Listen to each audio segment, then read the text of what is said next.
Asia ఘర్షణలతో అంతర్జాతీయంగా ముడి చమురు ధరలు పగ్గుమంటున్నాయి. ఫిబ్రవరి 28న ఇరాన్ యుద్ధం ప్రారంభం కావడానికి ముందు ఒక బ్యారెల్ ముడి చమురు ధర $70 వరకు ఉండగా ప్రస్తుతం $100 పైనే నడుస్తోంది.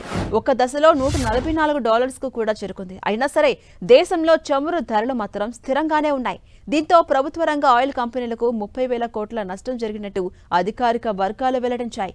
పశ్చిమాసియాలో యుద్ధ ప్రారంభమైన దగ్గర నుంచి ముడిసరుకు ధర ఒక దశలో 50% వరకు పెరిగిన Indian oil corporation, Bharat petroleum corporation limited, Hindustan petroleum corporation limited ఇంధన సరఫరాను నిరంతరాయంగా కొనసాగించాయి. హార్మోస్ అంతరాయాల వేళ ప్రజలు భయంతో కొనుగోలు చేపట్టడంతో గిరాకీ భారీగా పెరిగి సరఫరా వ్యవస్థలు ఒత్తిడికి గురయ్యాయి.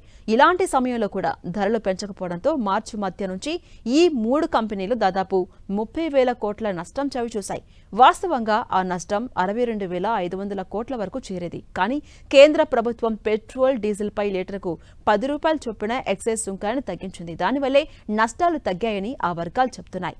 ఇక అంతర్జాతీయంగా పెరిగిన ముడి చమురు ధరకు అదనంగా మరికొన్ని ఖర్చులను భరించాల్సి వచ్చింది. రవాణా నౌకలను దారి మళ్లించడం, బీమా ప్రీమియాలు పెరగడం వంటి ఖర్చులు తోడయ్యాయి. ఈ చమురు షాక్ సమయంలో వినియోగదారులపై భారం పడకూడదని, ఆర్థికపరమైన నిర్ణయాల్లో స్థిరత్వాన్ని కొనసాగించాలి అన్న నిర్ణయం కంపెనీల బ్యాలెన్స్ షీట్లపై ఒత్తిడి పెంచిందని తెలుస్తోంది. అయితే ఈ నష్టాలను ఇలాగే కొనసాగిస్తే కంపెనీలు భారీగా మూలధన రుణాలపై ఆధారపడాల్సి వస్తుందని ఆందోళన వ్యక్తమవుతుంది. అలాగే సంక్షోభ సమయంలో పలు దేశాల్లో ధరలు పెంచగా భారత భిన్నమైన వైఖరిని అవలంబించినట్టు ఆ వర్గాలు పేర్కొన్నాయి. అయితే అసెంబ్లీ ఎన్నికల అనంతరం పెట్రోల్, డీజిల్ ధరలు పెరుగుతాయంటూ గతంలో ప్రచారం జరిగింది. పెట్రోల్, డీజిల్పై లీటర్కు 25 నుంచి ₹28 మేర పెరగొచ్చంటూ వచ్చిన వార్తలు కూడా వచ్చిన నేపథ్యం మనం చూసాం. అయితే వాటిని కేంద్ర ప్రభుత్వం తోసిపుచ్చింది.